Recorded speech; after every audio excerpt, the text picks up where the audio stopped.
Romanos capítulo 4, verso de número 9 ao verso de número 12. Diz o texto: esta bem-aventurança vem apenas sobre os circuncisos, ou será que ela vem também sobre os incircuncisos? Porque dizemos, a fé foi atribuída a Abraão para a justiça. Como, pois, lhe foi atribuída? Estando ele já circuncidado, ou sendo ainda circuncidado, ou circunciso? Não foi no regime da circuncisão, mas quando ele ainda não havia sido circuncidado. Abraão recebeu o sinal da circuncisão como selo da justiça da fé, que teve quando ainda não havia sido circuncidado. E isto para que ele viesse a ser o pai de todos os que creem, embora não circuncidados, a fim de que a justiça fosse atribuída também a eles. Ele é também pai da circuncisão, isto é, daqueles que não são apenas circuncisos, mas também andam na pisada ou nas pisadas da fé que teve Abraão, nosso pai, antes de ser circuncidado. Que Deus aplique essa sua palavra nessa noite do nosso coração. Amém, queridos? Por favor, tome assento. Para você que está vindo, talvez pela primeira vez, e está ouvindo a leitura desse texto, me permita então fazer uma breve recapitulação daquilo que nós estamos estudando já há algum período, já há alguns domingos. A carta de Paulo aos Romanos foi escrita justamente para buscar da igreja de Roma apoio para a missão que Paulo tinha entre os europeus, isto é, entre os espanhóis. Paulo desejava ir à Espanha e usar a igreja de Roma como uma base missionária para seguir, então, levando o evangelho. E, baseado nisso, Paulo, então, vai argumentar a razão, o propósito pelo qual ele estava fazendo isso. Paulo vai dizer que ele não tinha nenhuma vergonha do evangelho. Pelo contrário, ele se orgulhava deste evangelho e também se sentia devedor a todos os povos de pregar o evangelho. Paulo está dizendo, olha, meus planos é ir até vocês, conhecer a igreja, porque eu não conheço a igreja de Roma ainda, e meus planos é, chegando aí, seguir viagem até a Espanha. E meu objetivo é levar o evangelho a lugares que ainda não ouviram acerca do Senhor Jesus. E aí talvez alguém questionasse, sim, mas por que todo esse trabalho, todo esse empenho, todo esse esforço para levar o evangelho àqueles que ainda não ouviram? Paulo diz, bem, eu não me envergonho deste evangelho, pelo contrário, eu creio que o evangelho é o poder de Deus para a salvação de todo aquele que crê. E aí Paulo então começa a tecer todo um argumento, ou toda uma argumentação em defesa da pregação do evangelho, falando acerca da essência deste evangelho. Primeiro ele começa colocando a necessidade que todos têm de ouvir o evangelho. E aí no capítulo 1, ele começa dizendo, olha, sabe os povos gentios, aqueles que não conhecem a revelação de Deus, aqueles que nunca tiveram conhecimento da lei de Deus, os bárbaros, os gregos, muito bem, eles precisam ouvir o evangelho. Sabe por quê? Porque Deus lhes revelou acerca da sua existência, eles tiveram uma revelação natural de Deus, mas eles rejeitaram esta revelação natural de Deus e, no lugar de adorar o Criador, passaram a adorar a criatura. Por isso Deus os entregou a uma situação de punição, de juízo. E eles agora estão debaixo desse juízo de Deus, são sentenciados a uma condenação. Eles precisam ouvir o evangelho porque eles estão debaixo de uma sentença, eles são pecadores. E o pecado é a razão pela qual eles estão vivendo longe de Deus, eles não podem se chegar a Deus. Só o evangelho pode fazer isso. Aí talvez alguém dos seus leitores ali de Roma, ou em Roma, também que havia um grupo de cristãos judeus, ou judeus cristãos, pudesse levantar um questionamento dizendo, bem, você está certo. os gentios realmente devem ouvir o evangelho, porque não conhecem a Deus, não tem nenhuma revelação de Deus, são pecadores. E Paulo disse, bem, mas não é só assim não. Não é somente o gentio que precisa ouvir o evangelho, porque são pecadores e condenados. Os judeus também. Porque apesar de conhecerem a lei, de terem a revelação da lei, de ser um povo especial de Deus, que conheceu a Deus de maneira bastante particular, esse povo só ouviu, mas não praticou. E ser apenas ouvinte da lei, mas não praticante, não o torna salvo. Eu quero dizer que também, apesar de todo o legalismo de vocês, os judeus também precisam ouvir o evangelho, porque também estão debaixo da mesma sentença. E ele faz isso no capítulo 2. E ele vai, então, fechando o seu argumento no capítulo 3. E ele faz toda uma descrição do que é a natureza humana, a partir do capítulo 3, aí o versículo 9 em diante, ele começa a descrever, dizendo, olha, como Deus enxerga a humanidade feita, formada, tanto de gentios como judeus. Como é que Deus enxerga?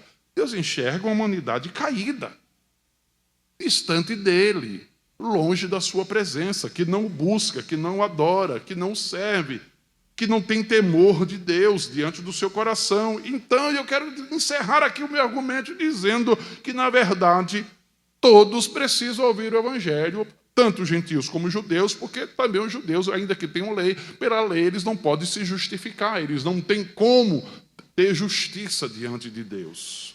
Na verdade, essa justiça, esse meio pelo qual o homem se chega a Deus, esse meio pelo qual o homem é aceito por Deus, esse meio é justamente Jesus Cristo, porque foi Jesus Cristo que veio e morreu lá no Calvário, e a sua morte na cruz é que justamente nos torna, nos capacita, através da sua justiça, a nos apresentarmos diante de Deus. Aí ele começa, então, já a tratar do assunto principal da carta, aqui, nesse primeiro momento, que é a questão da justificação pela fé. E nós conversamos na semana passada, que justificação pela fé é o ato pelo qual Deus declara justificado o pecador, não por causa das suas ações, das suas obras ou da sua justiça, mas justamente por causa da sua fé em Cristo. Em Cristo. A ideia de Paulo sobre justificação é um termo jurídico. Ele está tomando emprestado o termo do tribunal, olhando Deus como um reto juiz, cobrando de todas as suas criaturas justiça. Mas só que ninguém tem justiça, nem o gentio tem justiça, nem o judeu, ainda que tenha lei, também não tem justiça, porque o simples ouvidor da lei não faz justo. Também não tem justiça. Portanto, a sentença é uma só, que se cale toda a boca e todo mundo seja culpável diante de Deus. Então, como pode esse pecador, tanto gentio como judeu, ser salvo? E Paulo disse, bem, Deus proveu esse meio de salvação, que é o seu Filho, que veio na cruz e morreu, e a sua justiça, e ele é agora atribuída. Esse é o termo que Paulo usa, ou seja, colocada na conta. Esse é o sentido da palavra. Imputada é o verbo que Paulo vai usar. A justiça lhe é imputada. A ideia é muito simples. Nós falamos isso na semana passada, o exemplo do pai juiz. Um pai que é juiz, chega diante dele, que ele está no tribunal, e agora o filho chega diante desse pai juiz, com a sentença, com a acusação de que ele quebrou, que ele infringiu a lei, que ele quebrou a lei. Então ele, como um juiz, ele julga o filho e diz, você é culpado. Que a lei diz que você é culpado, você quebrou a lei, você infringiu a lei. E como juiz eu sou obrigado a aplicar a lei, e aplica a lei sobre o filho. E agora o juiz está aplicando a lei, condenando o filho a pagar a sua sentença, ou pagar a sua fiança. Só que o filho não tem como pagar. Ou paga ou vai preso. Mas ele é pai. O que é que ele faz? Ele desce da tribuna coloca a mão na carteira e, como pai, ele paga a fiança do filho e liberta o filho. É isso que Paulo está dizendo. Deus, em Cristo, ele é juiz. Ele nos julga e nos condena. Entretanto, ele, como um Deus de amor, ele envia o seu filho para que esse receba a nossa sentença de morte, receba a nossa condenação, receba a nossa punição. Daí todos os nossos pecados e a nossa sentença são justamente colocados sobre Cristo, é imputado sobre ele. E a justiça de Cristo é colocada agora na nossa conta. Daí isso é chamado então de justificação. É o ato pelo qual Deus nos declara em Cristo, na fé em Cristo, justificados, sem pecado. Deixamos de ser pecadores? Absolutamente. Nos tornamos justos? Absolutamente. O que aconteceu? A justiça de Cristo foi colocada sobre nós. Então, esse é o ato da imputação. Aqui está a nossa vida e aqui está a justiça de Cristo. Então, o que é colocado sobre nós é a justiça de Cristo, sem nenhum pecado. E todo o olhar de Deus agora sobre nós, que cremos em Cristo, é através dessa justiça dele. Daí Paulo vai dizer que nenhuma condenação há para aqueles que estão em Cristo Jesus. Então Paulo está argumentando isso. Está dizendo, olha, o meio de Deus trazer o pecador a ele através do seu Filho Jesus. É justificando o pecador. Inclusive ele vai dizer, o verso anterior, que é o verso 7 e o verso 8 da semana passada, Paulo fala das bem-aventuranças dessa justificação, que é o perdão da transgressão, a cobertura dos pecados e a não atribuição do pecado. Paulo vai dizer que aquele que foi justificado, ele foi perdoado dos seus pecados. A ideia é, foi mandado embora, está livre. É o juiz que disse, está livre, pode ir, você está solto. Segundo, aquele que foi justificado, Deus não, os seus pecados foram cobertos, para não mais ser descobertos. Ninguém pode ir lá e dizer assim, ele fez isso, ele fez aquilo, porque uma vez justificado, justificado para sempre. Por isso Paulo vai dizer, quem tentará acusação contra os eleitos de Deus? Ninguém pode mais acusar. O pecado coberto, então ninguém mais pode descobrir esse pecado. Uma bem-aventurança, ele disse, e aquele que foi justificado, Deus não atribui pecado a ele. Deus não olha mais e aponta, dizendo, ele pecou. Por quê? Porque todo o olhar de Deus é através da justiça de Cristo. A pergunta, bem simples, que está sendo levantada é, como receber essa justiça? Como ser justificado? O judeu daquela época acreditava, e Paulo sabia disso, que acreditava que a justiça vinha através dos seus méritos. E na sua visão, justamente a pessoa mais justa para eles era justamente Abraão, o pai da fé. Eles entendiam que Abraão foi justificado pelas obras. Por isso o argumento de Paulo aqui é desconstruindo aquilo que seriam os argumentos dos seus interlocutores. E aí Paulo vai começar, como a gente viu na semana passada, os versos de 1 a 8, dizendo que a justificação é pela fé e não pelas obras. Porque eles diziam, Abraão foi justificado pelas obras. Paulo disse, não, pela fé. Pelas obras não. Abraão foi justificado, isso é, ele foi recebido por Deus, da presença de Deus, não por obra que ele tinha praticado, mas porque ele creu. A fé foi o meio pelo qual ele recebeu essa justiça, ou essa justificação. E Paulo continua no seu argumento. Agora, o argumento aqui é, Paulo vai dizer que Abraão foi justificado não pelo rito. E o rito que Paulo vai citar aqui é o rito da circuncisão, que para a gente não tem muito sentido, não tem muito valor, porque nós não temos a prática da circuncisão Circuncisão nós só praticamos, e alguns praticam, não como ato religioso, mas higiênico. Quando nasce um filho varão, e por uma questão de higiene, então se pratica a circuncisão, não religiosamente, mas é a famosa ou tradicional cirurgia, que a gente chama de cirurgia da fimose. Pois é, então isso nós fazemos como a questão de higiene, apenas. Mas naquela época, algumas religiões, e no caso os judeus, praticavam a circuncisão. Então, a circuncisão era para eles algo importantíssimo, tinha um valor tremendo, porque aquele era o símbolo para eles, os judeus, era símbolo da sua salvação, e muito mais do que um símbolo, muito mais do que um sinal na carne, era, na verdade, a razão pela qual eles eram salvos. E eles acreditavam, os judeus acreditavam, naquela época, que Abraão foi justificado por causa desta circuncisão. A crença era tão forte na doutrina, na questão da circuncisão, que, por exemplo, o rabino Menashe vai dizer que nossos rabinos disseram que nenhum homem circuncidado jamais verá o inferno. Basta ter a circuncisão, já está no céu, já está salvo. Essa era a crença.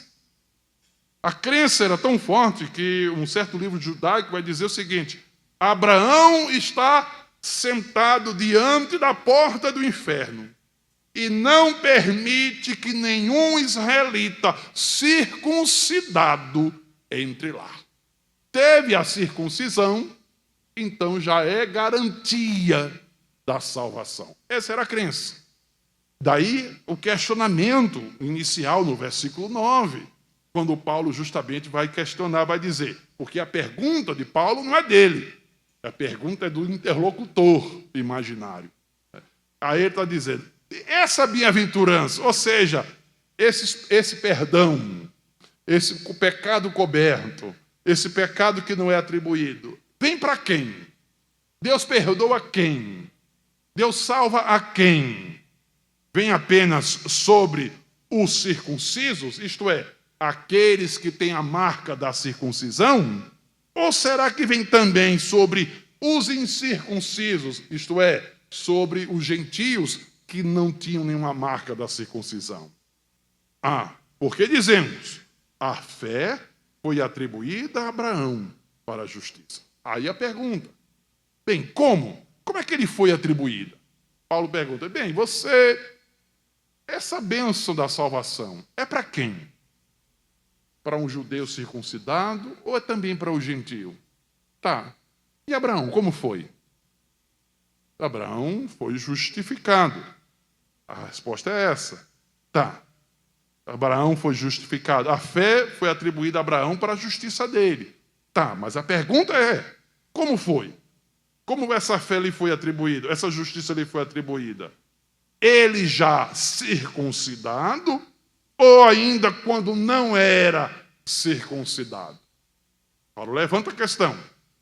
Aí ele disse, não, foi no regime da não foi no regime da circuncisão. Paulo diz, não, é simples. A história diz. Em Gênesis capítulo de número 15. E Gênesis capítulo de número 17. Ele disse, é muito simples.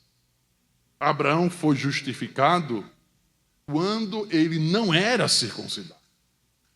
Ele foi circuncidado pelo menos 13 anos depois. Pelo menos 13 anos depois do momento que ele foi justificado, diz Paulo. Então Abraão recebeu essa circuncisão 13 anos depois da sua justificação. Primeiro ele foi justificado, 13 anos depois ele foi circuncidado. E essa circuncisão serviu apenas como um sinal, como para autenticar a sua fé, para autenticar o que ele recebeu. Por que Deus fez isso? Ele disse, é lógico, Deus fez isso com uma razão. Deus fez isso justamente porque ele, Abraão, é o pai da fé, não apenas daqueles que têm a circuncisão, os judeus, mas também ele é o pai da fé dos incircuncisos, isto é, daqueles que creem em Jesus Cristo, independente de ser circuncidado ou não. Então, ele é o pai da fé de todos. E para ser o pai da fé de todos, então Abraão, ele foi justificado não por causa da sua circuncisão, mas justificado pela fé, e só depois a circuncisão veio como uma autenticação da sua fé e da sua justiça. Esse é o argumento de Paulo. E aqui nós vamos poder, então, ver algumas lições nesse texto. Eu gostaria de destacar apenas 3. É um pouco difícil para a gente falar de circuncisão, porque não é a nossa prática. Daí a gente fica pensando, bem, o que é que isso tem a ver comigo? De todo jeito eu não sou circuncidado, graças a Deus, ou a gente não tem essa prática, então a gente não descansa nisso. Mas aqui eu substituí a circuncisão pelo rito, que também se aplica. E o rito, ou ritual, nós temos. Nós temos, por exemplo, o batismo, que é um rito, que é um ritual. Nós temos algumas cerimônias, nós temos batismo, nós temos ceia, e principalmente no caso do batismo, porque alguns até acreditam que o batismo regenera, não o nosso caso, mas a doutrina romanista acredita que o batismo é o batismo de regeneração. Então, aqui, fazendo este paralelo, e serve sim de paralelo para nós, então aqui poderíamos pensar no batismo, ou no rito, ou qualquer outro rito religioso, como sendo um meio pelo qual a gente acredita que alguém é salvo simplesmente por praticá-lo. E aí as lições do texto. A primeira lição é que, na verdade, o rito identifica o salvo, mas não salva. Então, o que aconteceu com a circuncisão com Abraão?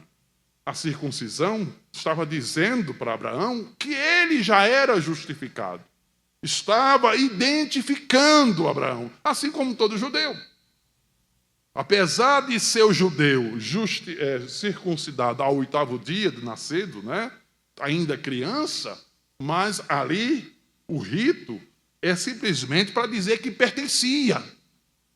Mas não, na verdade, não era salvação, não era garantia da salvação, era identificação de que já era, de que pertencia a salvação, ou de que a salvação lhe pertencia. O rito externo identificava quem era judeu, dizia assim, você é judeu, mas não fazia de fato ele judeu, porque o judeu verdadeiro precisava ter a fé de Abraão no coração. Logo, a circuncisão servia para lembrar que ele pertencia, que ele tinha um relacionamento com Deus, mas não garantia esse relacionamento. Só o ter o rito não era garantia que era de Deus, que era salvo. Só o ter. Assim também como o batismo. E aí esse paralelo é fácil para a gente entender. Nós nos batizamos não para a salvação, mas nós nos batizamos após a fé. Quando nós cremos em Cristo, então o batismo vem dizendo o quê? Eu creio, eu acredito. Então o batismo, ele é o nosso selo de fé. O selo aqui é identificação. Quando nós nos batizamos, nós estamos dizendo o quê? Nós estamos dizendo, eu me identifico agora com o povo de Deus, eu me identifico com Deus, eu faço uma aliança com Ele. E a razão disso é porque eu já fui salvo. Ninguém batiza ou se batiza para ser salvo, mas ele se batiza porque já é salvo. O batismo não o salva, o rito não o salva, o rito simplesmente o identifica como salvo. Daí todos aqueles que creem devem ser batizados. Quem crê e for batizado será salvo. E o resto do versículo diz o quê? Quem porém não crer será condenado. Não é quem não for batizado, é quem não crê que será condenado. Isso é por quê? Porque o batismo ou o rito identifica. Vai dizer, este é salvo. Se eu sou salvo, eu quero o batismo como uma identificação minha. Eu vou mostrar pelo batismo que eu estou unido a quem? A Deus. Que eu faço uma aliança com Ele, que eu pertenço a Ele, que eu sou dele. O batismo me faz lembrar que eu sou dele. O batismo é a porta de entrada. Do mesmo jeito também a ceia. Ela não vai me salvar e não me salva. Mas ao celebrar, ao participar, eu lembro quem eu sou. Este sinal, este rito, este ritual me faz lembrar quem eu já sou. Não é ela que me salva, mas me lembra que eu já sou salvo e que eu faço parte do povo de Deus. A segunda verdade, ou a segunda lição do texto, é que o rito autentica o salvo, mas não salva. Isto é, o rito não garante salvação sem fé. Batizar sem fé não tem valor nenhum. É só um banho. Tomou banho, se batizou sem fé, aí eu fui batizado. Sem a fé genuína em Cristo, então só fez um mero ritual. Não tem nenhum valor. Por quê? Porque o rito é ele que autentica a fé, é quem vai justamente dizer se ele é salvo ou não. Quando ele tem fé, então o rito ou a cerimônia vai autenticar a fé. É o que Paulo vai dizer aqui acerca de Abraão. Quando ele creu, foi justificado, depois, 13 anos depois, ele foi circuncidado, e essa circuncisão serviu de selo, de autenticação, de confirmação de que ele, de fato, foi justificado. O salvo demonstra a sua fé pela obediência. Então, na hora que nós nos submetemos ao rito, nos submetemos ao batismo, nesse momento, ao nos submetermos ao batismo, nós estamos fazendo isso porque temos fé já em Cristo para a salvação. Daí, obedecemos e praticamos o rito. Então, o rito serve para autenticar, mas não vai salvar. Como a circuncisão não garantia a salvação para eles, o batismo não serve também de garantia de salvação para nenhum de nós. E a terceira lição e última é que o rito, ele é necessário, mas ele não é indispensável para a nossa salvação. A circuncisão era necessária para eles? Sim. Paulo vai dizer que sim. Mas era necessária, mas é indispensável para todos? Não. Paulo vai dizer que a fé de Abraão, ele foi justificado justamente pela fé, não por causa da circuncisão, não por causa da cerimônia, não por causa do rito, para que ele fosse modelo e exemplo de todos aqueles que vão crer, seja o judeu que tem o rito, ou seja o incircunciso, o gentio, que não tem o rito, que não tem a cerimônia. A salvação, ela vem depois, ela vem antes do rito. A salvação vem antes do batismo. Daí a gente dizer que todo aquele que é crente em Cristo deve se batizar. Por quê? Porque é salvo. Todo aquele que é crente deve se batizar, porque é salvo. Porque o batismo é após a crença, após a sua salvação. A salvação sempre é pela fé e nunca pela cerimônia. Nenhuma cerimônia, nenhum rito tem poder salvífico. Somente a fé em Cristo é que nos salva. A justificação é pela fé. Deus não estabeleceu nenhum meio de salvação através de nenhuma cerimônia. Mas toda a salvação é mediante a graça de Cristo, é pela graça de Cristo, mediante a fé na obra de Cristo Jesus. Então ninguém pense em rituais, ninguém pense que o batismo ou qualquer outro meio de cerimônia possa lhe levar ao céu sem a fé em Cristo. Na verdade, precisa da sua fé em Cristo e essa única e exclusivamente. Daí a gente entender que a salvação é a base do rito e não o contrário. Ou seja, por que se batiza? Por causa da salvação. Não é o contrário. Não se tem salvação por causa do batismo. Se tem o batismo por causa da salvação. O batismo serve apenas para demonstrar publicamente a graça interna que já se recebeu. A gente costuma dizer que no batismo é a graça, manifestação externa de uma graça interna. Vou repetir. No batismo nós temos a manifestação externa de uma graça interna. Qual foi a graça interna? A regeneração, a salvação, a justificação pela fé. Essa é a graça interna que já se recebeu. Mas agora no batismo, no rito, então se manifesta publicamente. Daí a salvação sempre vai ser a base do rito e não o contrário. Meus irmãos, me permitam fazer aqui 3 breves aplicações que esse texto nos impele a pensar e aplicar na nossa vida. E nós vivemos num mundo de formalismo, né? De religiosidade, tradições religiosas. Somente nós, brasileiros.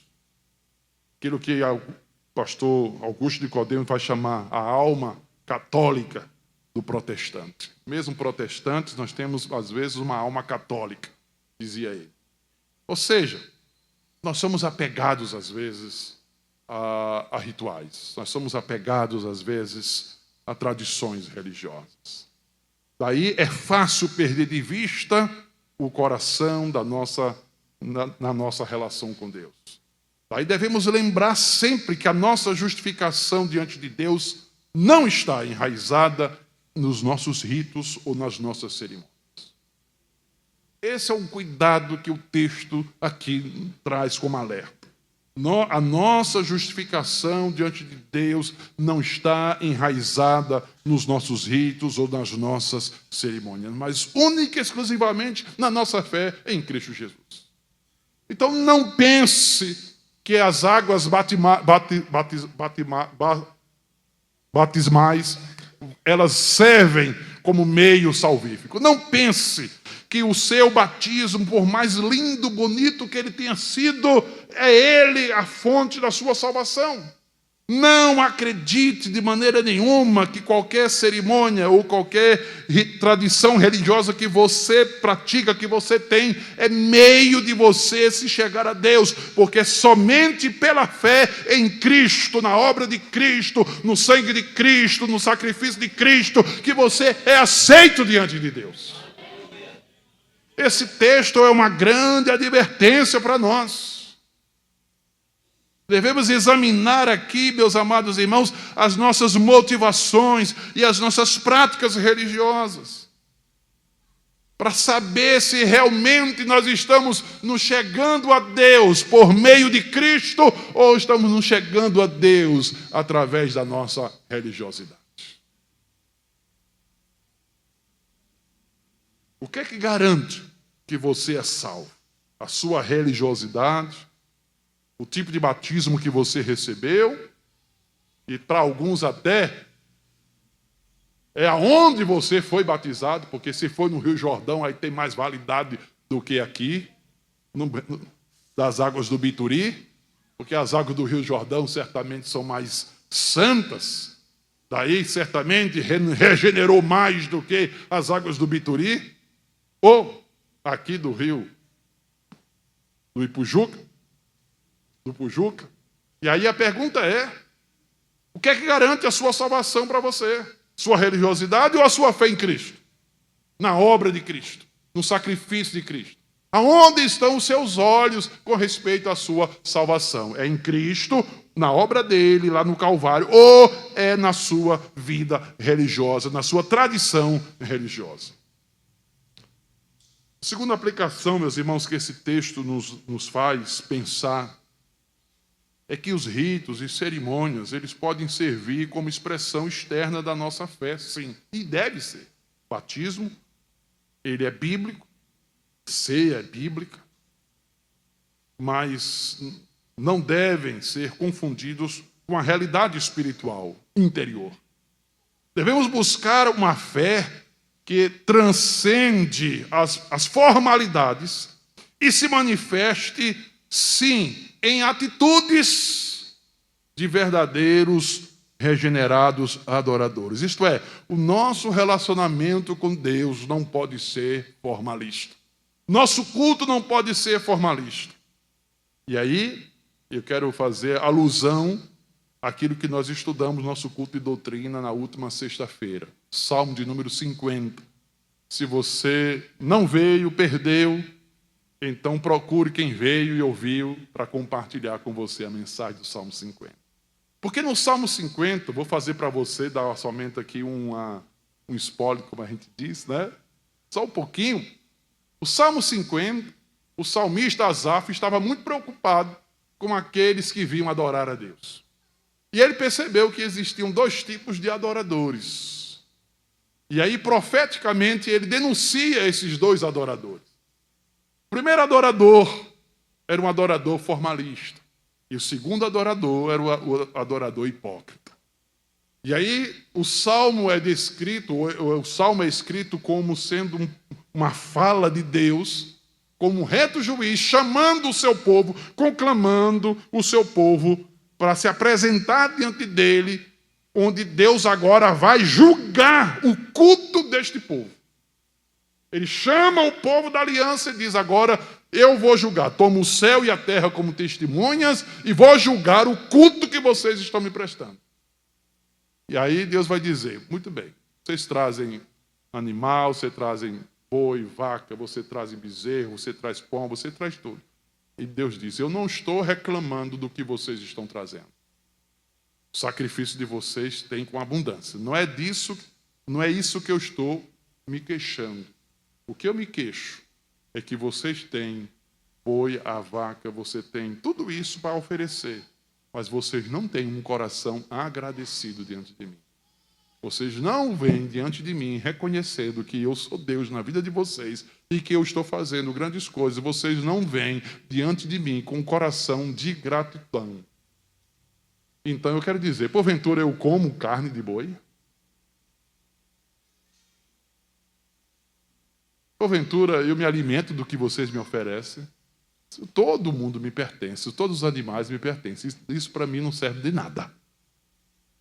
O que eu quero de vocês é um coração, de fato, rendido, agradecido. Eu quero que vocês venham com gratidão diante de mim, me reconhecendo no dia a dia de vocês. Aí a segunda queixa de Deus agora é para o adorador. O adorador que vem, mas vem com a vida fora do padrão. Ele vem adorar, se esquecendo que a adoração é um reflexo da vida dele lá fora. Ele diz: que adianta, vocês vêm me adorar, vocês chegam aqui. Mas quando vocês saem, vocês fazem associação com o ladrão, vocês apoiam o adúltero, vocês apoiam o mentiroso, você se senta para falar mal do próximo.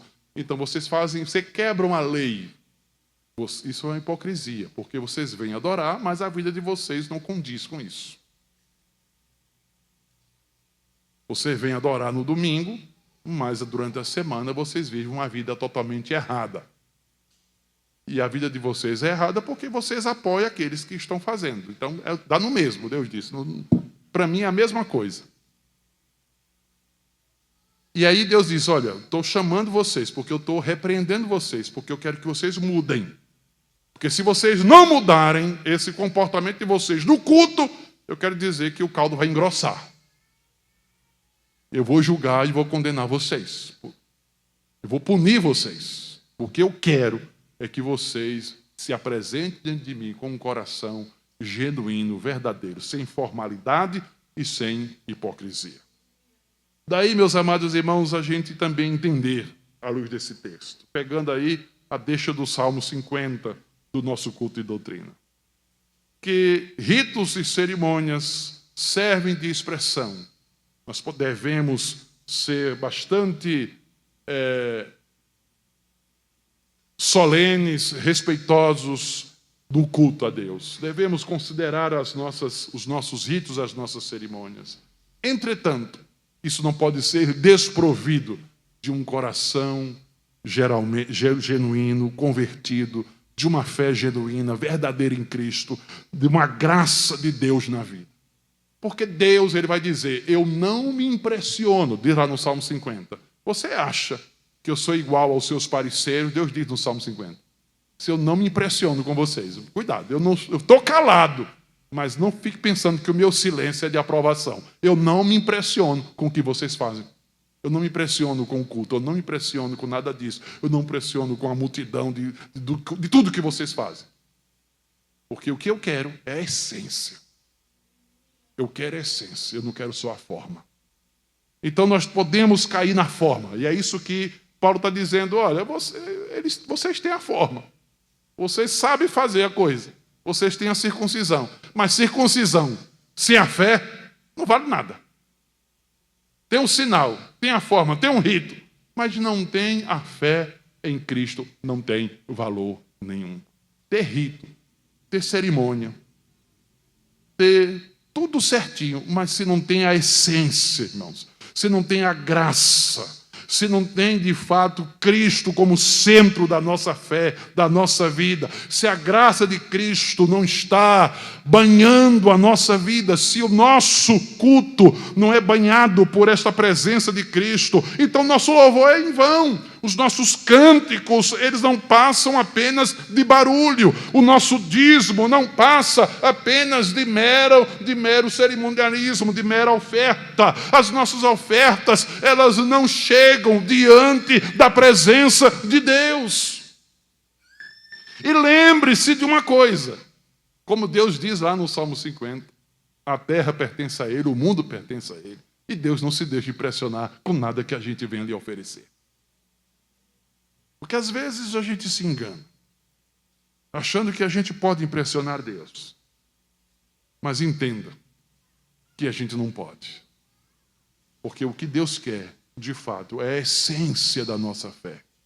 E essa essência da fé é a total dependência de Cristo em tudo aquilo que nós fazemos. É a nossa total dependência em Cristo para a salvação, é a dependência da graça de Deus para a salvação, mas também a dependência da graça de Deus para tudo que nós fazemos na casa do Senhor. Sem esta graça, sem esta dependência do Senhor, tudo se torna formalismo, ritualismo, morto, sem vida, do qual Deus vai dizer, eu estou cansado de receber esse tipo de culto.